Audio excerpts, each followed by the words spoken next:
Continuem amb la collita valenciana, però ara ens trobem en una taula redona de la poesia que hi ha al País Valencià. Actualment, ara tinc així sentats dos poetes i dues poeteses. Començarem per Vicent Berenguer.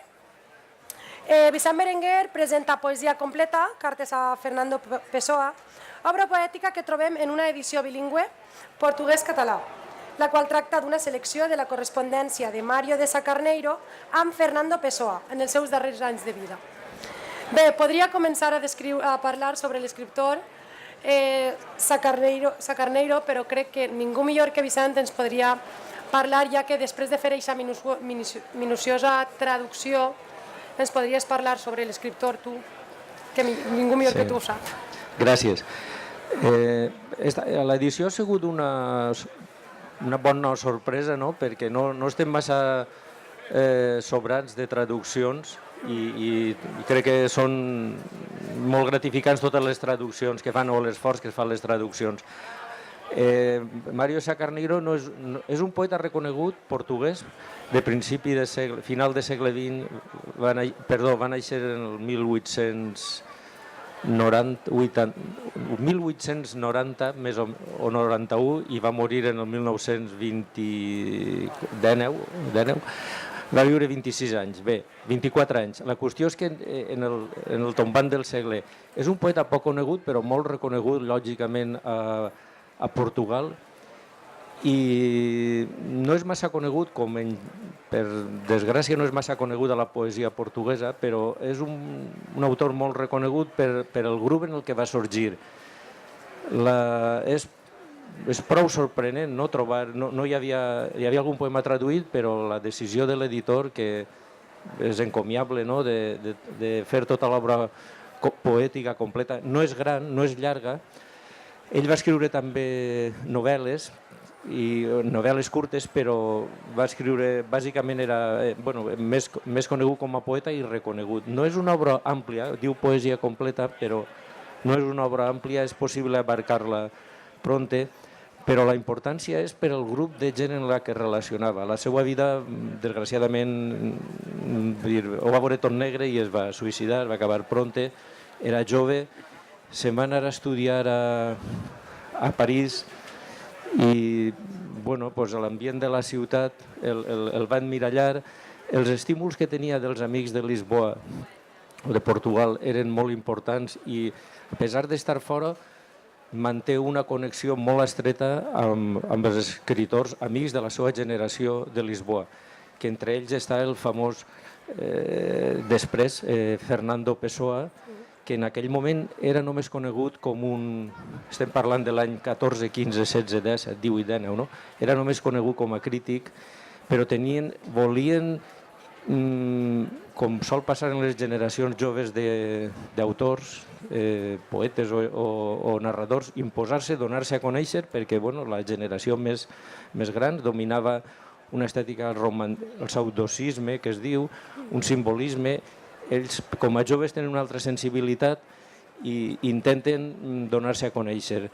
El Mario Sacarneiro, anar-se'n a París a estudiar dret, que no va estudiar dret, no va fer estudis, el va estimular també de veure, lògicament, aquells anys a París, una societat molt potent, amb molts atractius per a un jove, atractius inassolibles, que no es podia aconseguir per timidesa o perquè se li acabaven els diners i sobretot per timidesa, però sí que menja tota l'energia que transmet la ciutat.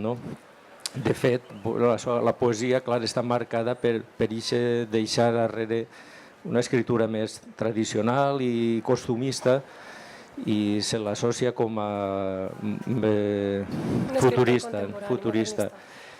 Bé, pense que són uns ingredients dels personatges que estan a l'entorn de Sacarneiro i després acabé ràpidament dos detalls importants.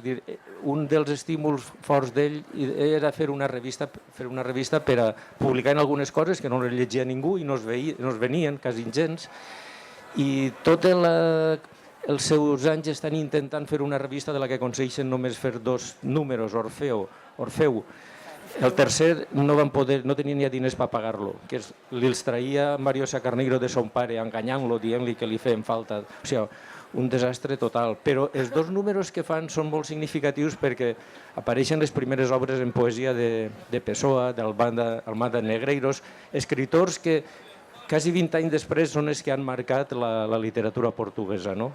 I això és vital. Després, el complement de les cartes, aquesta selecció permet veure l'interior dels poemes, no? Què li passava? Perquè si llegim només els poemes podem imaginar i entendre coses, però en les cartes ell es cartejava en Fernando Pessoa i li enviava els poemes que estava fent, motiu d'una aventura que havia tingut per la nit, o un desig, o un passeig per París, i tots els problemes que tenien per a fer la revista, no? Els números 2 de la revista, número 3. Aleshores les cartes són considerem unes notes a peu de pàgina. Com diuen a Desen Fuster, notes d'un desficiós, d'alguna manera són unes notes a peu de pàgina que van explicant l'interior dels poemes, l'interior de la vida del que li passava a Sacarneiro, i encara que les de Pessoa s'han perdut, com li contestava i li comenta Pessoa, sí que també entenem com veia Pessoa, què pensava, com actuava, perquè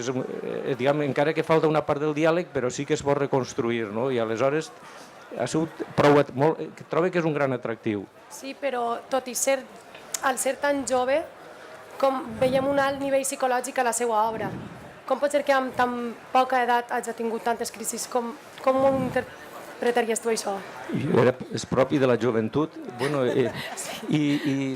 Però al tindre tantes crisis psicològiques, a l'hora de parlar-les i escriure-les, al tindre tan poca edat, crida prou l'atenció. Van morir als 24 anys, i era una edat per aquell moment, diguem, prou... No era tan tendre, no? De fet, tenien... els que vivien a Pessoa també era prou jove, però treballava a Lisboa i ell era un estudiant que prolonga l'estada en París, perquè com no estudiava, però intentava repetir curs fins que son pare anava enviant-li diners i fins que al final acaba deprimit i es suïcida. També és interessant que fa un viatge per Barcelona, també és molt interessant, fa un retrat de la situació de Barcelona, i té contacte amb editors i amb revistes. Però sí, eren joves, estem parlant de gent entre 22 i... Per això t'ho havia preguntat. Però molt intensos. Intensos i tant. I si hagués de descriure l'obra de Sacarneiro en una paraula, quina seria la paraula més adequada per a aquesta obra? Agosarada, un poc desvergonyida. Allà n'hi ha moltes paraules. Ell volia trencar amb tot el costum, amb tota la vida tradicional, anticonvencional. Molt bé, a mi això m'agrada més, anticonvencional. Bé, doncs, moltes gràcies, Vicent. Donem el torn a Begoña Pozo. Bé, seguim amb més poesia. També tenim dones i molt bones poeteses al País Valencià. Així estan representades per 2 persones. Donem pas a Com una ciutat arrasada, de la poetesa argelina Lami Saidi. Aquesta obra l'ha estat traduïda per la poetesa Begoña Pozo, que tinc a la meva dreta, moltíssimes gràcies Begoña per estar així, qui ha dedicat gran part del seu temps a visualitzar la poesia d'altres persones. Com a reconeixement al seu treball, va rebre el Premi de Poesia Senyoriu d'Ausiàs Marc de Benerjo. Begoña, com definiries tu l'obra de Lami Saidi? Què et transmet? Bé, això sempre és molt complicat. És com demanar-li a Vicent que en una paraula definirà l'obra de Sacarneiro, cosa complexíssima. En el cas de Lami Saidi, és una autora nascuda l'any 81, és a dir, és una autora jove, també ha viscut a París, al final, tots viuen a París, haurem de viure nosaltres també a París. I el que em va copsar, perquè jo la vaig conèixer al Festival de Poesia Au Viv, que es fa a Toledo, ja porta, enguany ha estat la 5a edició, I em va sorprendre no sé, la vitalitat també, no? I la ironia de la seva poesia, sobretot comparant-la amb la resta de poesia en llengua àrab que escoltava i que continua escoltant. És a dir, és una poesia molt lligada a la tradició i en canvi l'obra de l'Amis em va sorprendre perquè era una veu diferent respecte a tota aquesta tradició que escoltem any rere any, especialment en veus d'homes poetes. És a dir que, bé, per a mi era doblement sorprenent. De visualitzar les dones, perquè normalment estem acostumades a aquesta introspecció a l'hora de pensar les coses. Però, com dius de la veu, que era una veu... La veu que usa ella ens mostra una tristesa també per allò que viu, per la situació... Bueno, és que la situació als països àrabs no és bona especialment per a les dones. Enguany, per exemple, vos dic perquè el festival per a mi és un punt de trobada amb aquestes dones, hem pogut escoltar a Hala Mohammad, que és una poeta que ve de Síria. Per tant, aquestes dones, al final, vulguis o no, tenen una lluita constant dins de la seva societat i també cap a fora. O sigui, que la lluita és doble, no? Segons deien ells, deien els homes, quan jo els preguntava per les dones poetes en àrab, la resposta fou que patien el doble, com a intel·lectuals, com a dones, és a dir, sempre hi ha un esglaó més, no? Contra el qual s'han de posicionar. Per això trobo que és important donar-les a conèixer, no? I tenir sempre l'opció, com dic jo, d'aquestes plaquets delicioses de la col·lecció Rasefs d'edicions 96, que fa també una atenció continuada, perquè, per exemple, pròximament eixirà una poeta feroesa, jove també. Bé, és donar-nos a conèixer als poetes en català altres tradicions i fer de pont, que és el que necessitem les llengües i les cultures. Sí, molt gran és la feina que fas per visualitzar altres veus i altres les editores. Si no... I a l'hora de fer la traducció, et sentires prou atrapada per la història, tot i que no fos la teua cultura, la teua vivència del dia a dia, en part? Sí, el que em va copsar molt també fou la seva addicció, quan feies recitals a Toledo, per això em va enganxar, precisament, també per l'oïda, però aquesta traducció és una traducció col·lectiva. Vull dir, tu has dit Begoña Pozo, que sí, d'acord, però barra, això és molt important, Mushim al-Ramli, que és un escriptor iraquià, traductor del Quixot a l'àrab, poeta, dramaturg, narrador, és a dir, és una persona de referència dels intel·lectuals àrabs a l'estat espanyol, i la traducció l'hem feta primer passant pel castellà, amb una traducció molt literal, per poder arribar a la versió en català més lliure, fins i tot el títol ja ho és, perquè com una ciutat arrasada realment el vers original diu com una ciutat envaïda, però Maria Josep Escrivà amb bon criteri i risc va assumir a mi que això es podia dir d'una altra manera i per això es prenguérem la llicència poètica. I després una altra revisió fonamental ha estat la de Valèria Macias Pagès, que ha fet una revisió lingüística integral de l'àrab al català, amb la qual cosa estem molt tranquil·les perquè sabem que és una traducció ben feta. I això a mi em dona una tranquil·litat especial. I què et va dur a fer aquesta traducció? La bogeria, l'amor per la poesia. Sí, no? Diuen que la poesia quan t'agafa t'envaeix i ja deixes de respondre per tu. Nosaltres ja estem perdudes, no tenim remei.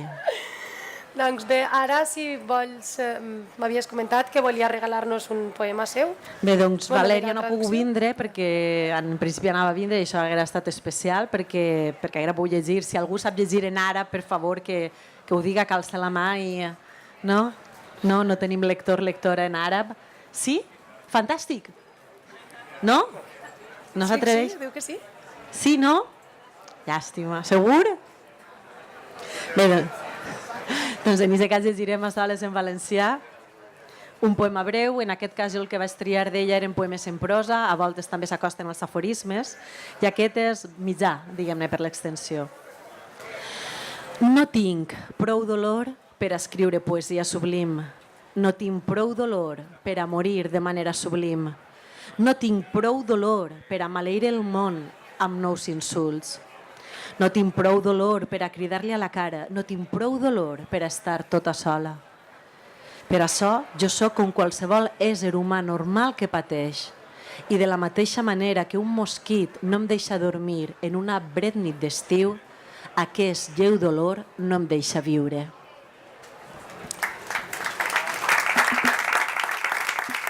Impressionant, impressionant.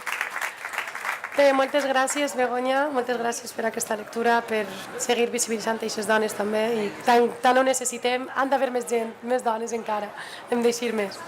Bé, a continuació passem amb Alfons. Alfons Olmo, de Bercel. Sí. Bona vesprada. Bona vesprada.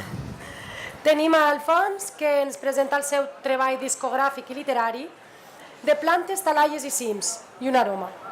Trobem una clara protagonista, la terra. Però la terra com ens fa referència al temps per a treballar un nou ordre, de buscar les coses més humanament, de buscar noves metes, nous horitzons, noves eixides, no? Més o menys hem volgut fer una tercera part, diguem, d'una seqüència que portem fent. Bercel és una proposta musical que està imbricada, diguem, dins del gènere de la cançó d'autor. Però sempre hem tingut inquietud d'interrelacionar-nos en altres disciplines, de fer alguns jocs amb una part plàstica, de vegades això ha derivat en projeccions en directe i en el cas dels llibres unes il·lustracions. En concret, el treball que presentem de plantes, talaies i cims és un treball que va partir, com deies, de l'element de la terra. Veníem fent altres dos, el 2012 vam fer els Dies del Saurí, on el protagonista era l'aigua, el món de les emocions, musicalment buscàvem potser un redimir, el fet d'acompanyar algú que perdia les seues condicions laborals, que veia mermar el seu entorn a nivell de drets, etc. I com tot això li afectava a lo més personal, fins i tot a la família, a la salut, etc. Senzillament acompanyar això emocionalment a través de l'aigua. I després va venir al 2014 l'Argilaga, va ser un treball on l'element era el foc. I llavors hi havia no sols eixe redimir i acompanyar, sinó un esperit de resposta. Llavors la resposta era, en un principi, pot ser carregada d'energia i de ràbia, però intentaven canalitzar tot això cap a algo constructiu. I en aquest element, diguem, el terra, que seria un element d'intentar posar fonaments per a construir, per a conrear, la intenció és debatre, és un moment en el que podem aprofundir en tot plegat, en la persona, en qüestions nacionals, en qüestions socials, per a intentar fer un futur millor. És a dir, tenim ara l'ocasió de fer, treballar bé les arrels, treballar bé aquests fonaments i intentar projectar-nos en el futur. Bé, este treball a nivell musical té 13 peces, té un CD amb 13 cançons, com us deia, en aquest gènere de la cançó d'autor que ens agrada reivindicar, però que estèticament no veu sols de la cançó d'autor, diguem, més clàssica, sinó que també té una visió actual, perquè en el seu moment, quan es va gestar aquesta música clàssica de la cançó d'autor, diguem, ja bevia d'unes influències dels anys 60, etc. I en canvi nosaltres som fills d'altres generacions en les quals hem tingut altres influències, també anglosaxones, mediterrànies, etc. I aquestes cançons es complementen, estan en paral·lel, no senzillament il·lustren el que hi ha al llibre, igualment el llibre no il·lustra el que hi ha a la música, sinó que tracem una mena de tauler de joc comú en el que anem treballant. La part plàstica la porta Daniel Olmo, que és el mon germà, i després treballa un equip de gent, evidentment, a nivell de músics i productors. I en aquest cas hem comptat amb el Carles Denia, que volien donar-li aquest toc d'arrel, de terra, que ell és un gran entenedor de la música d'arrel, valenciana i d'arreu, i després també donar-li un toc més modern a través d'un productor com és el Valen Nieto, amb qui vinc treballant en diferents discos. I bé, el llibre en si mateix és un recull que moltes vegades es queda al calaix. No? Moltes vegades treballem molts àmbits a l'hora de fer treballs, d'espectacles, discos, i bueno, acaba sortint, doncs, en el cas del Saurí, que us deia abans, un còmic amb disc, en el cas d'Argilaga, doncs, un format especial amb il·lustracions i les lletres, i així que tota aquella bíblia que hi ha al darrere d'aquest treball es volia donar forma també a nivell literari. Perquè per a mi, que soc Alfons Olmo, però és un poc el pseudònim de Vercel, com a cantautor, com a artista, doncs el que em mou a fer tot això, tot el que faig, si faig alguna expressió corporal o acció teatral en l'escenari, si cante, si compose, tot és sempre a partir d'allò que escric. És a dir, sempre ha estat així. No tinc una formació com a músic, però faig cançons, tampoc soc actor, però sempre he volgut d'alguna manera expressar. I evidentment, quan escrivim posem tot això en ordre, els pensaments i els missatges i les emocions que volem compartir.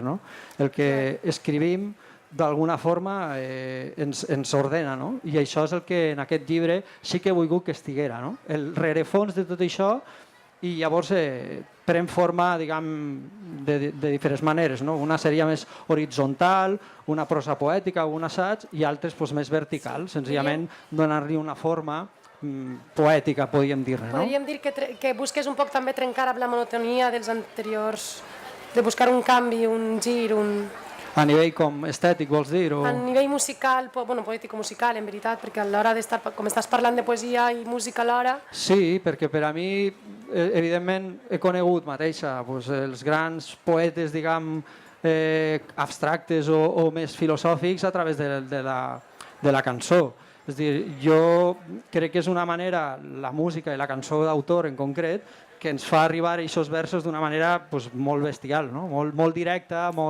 no sé, no hi ha una altra manera que jo conega tan colpidora. Evidentment, la lectura pots, a través de la imaginació, a través de la connexió, a través dels sentits, evidentment pots tenir aquesta experiència, però si li donem forma musical a uns versos, sempre és un altre canal, per a entrar dins de l'espectador. En aquest cas, nosaltres sempre hem treballat d'aquesta manera interdisciplinar, perquè el que volíem era arribar més lluny, no a més quantitat de gent, sinó intentar arribar a través de diferents canals d'expressió. Que això no vol dir tindre una capacitat per a fer-ho, però sí al buscar les maneres per a treballar-ho, que és el cas de... Llavors, el que us deia a nivell literari en el disc, en el treball, el llibre disc, hi ha una part, com us deia, més introspectiva, que sembla com molt íntima i molt personal, però el que sempre diem és que és el vostre món. O sigui, al final nosaltres tenim un afany també de llegir, tot i tindre aquesta seqüència que us deia abans, en la que hi ha un plantejament teòric al darrere, el que llegim és la realitat. Evidentment, la realitat subjectiva. Jo soc d'Alcoi, visc a Barcelona ja fa 13-14 anys i tinc una visió mateixa territorial, a nivell de pendular entre els dos territoris, de tindre un bagatge cert, pot ser en eixa intentar difuminar, millor dit, les fronteres entre territoris, intentar que això siga normal, evidentment a nivell cultural, i qui sap si en el futur formen part d'una certa unitat, més enllà del que és la nostra cultura. En aquest sentit, tinc aquestes aspiracions i estan inscrites en aquest treball. Hi ha coses més personals i coses, com vos dic, més universals. Bé, moltíssimes gràcies per aquesta exposició de tant, perquè al cap i a la fi és com que comparteixes molts punts artístics entre el que estaves dient de la prosa, de l'actor, la representació artística, l'escriptura, la música, al final ho mescles tot i fas una harmonia ben bonica. Moltíssimes gràcies. Gràcies a vosaltres. Bé, per a...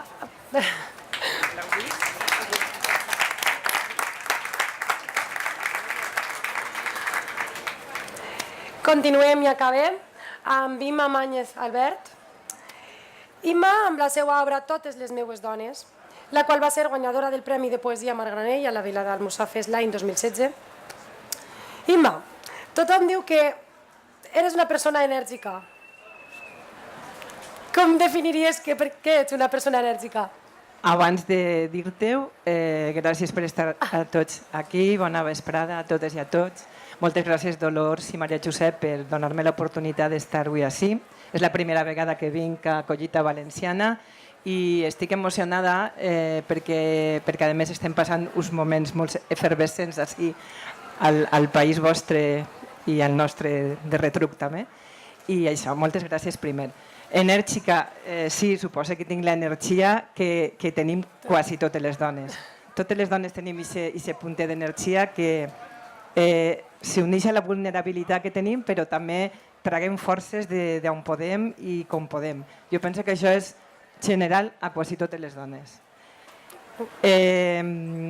Si et parlo un poc del poemari... Però, disculpa, abans de que el parles del poemari, que vas a fer-ho, m'agradaria preguntar-te per a poder entendre millor el poemari, que em digues qui són totes les 10 dones, per què el llibre s'anomena així? Pues totes les meues dones són les dones que porte dins i les dones que m'acompanyen i que m'embolcallen al camí. Eixes són totes les meues dones. No? El poemari de totes les meues dones realment és una xicoteta i una humil aportació al món de la dona. El món de la dona és un món complicat, com sabeu totes les dones i alguns homes crec que també, perquè hem de lluitar contra moltes coses, contra moltes situacions que de vegades estem totalment invisibilitzades davant d'elles. No? Aleshores, el poemari este no pretén altra cosa que ser un recull de les diferents mirades que tenim les dones actuals, les d'antes, les d'ara, les de sempre. No? Ixa mirada de mare, ixa mirada de companya, ixa mirada d'amant, ixa mirada de rebel, totes aquestes mirades, mirada de filla també, pues, un poc en el poemari este el que està és això, el recull de totes aquestes mirades que tenim les dones. La dona, aquesta personalitat que està per a tot i ningú la valora, ens valorem nosaltres entre nosaltres, ens reforcem, ens donem força i valentia. Et consideres tu una dona valenta? Jo crec que sí, que puc dir que sí, que la meva vida han hagut una sèrie de circumstàncies que en algun moment pensaven que anaven a poder en mi, però que no, que al camí s'ha vist que sí que jo he tirat endavant, sempre acollida per totes les meues dones, ja no són les de dintre meu, sinó les de fora. Les que et protegeixen. Sí, les que d'alguna manera estan ahí al camí recolzant i embolcallant. Sí. Bé, a continuació m'agradaria que ens llegires... Pues vos llisc el que dona títol al poemari. Totes les meues dones tenen cura de mi. Totes elles són dins de l'ombra que m'acompanya. La somiadora, la temorosa, la que lluita, la feble, la mestra, la passional, la tendra, la malenconiosa, la criatura. Totes elles, peixos d'un immens mar. Totes les meues dones em tornen a parir a cada trenc d'alba, donant color i forma al meu ésser. Cadascuna acudeix en el moment adient per recordar-me que jo no navegue sola. Totes elles mars d'una immensa terra. Quan honre les seues presències, tot allò em festege i puc donar gràcies d'estar immensament viva. Gràcies, gràcies.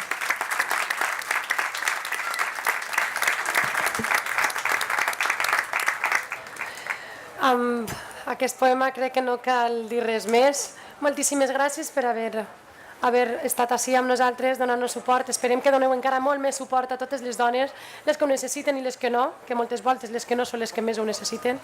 Així que moltíssimes gràcies i fins després. A les 4:30 tornem amb la Collita Valenciana. Vos esperem.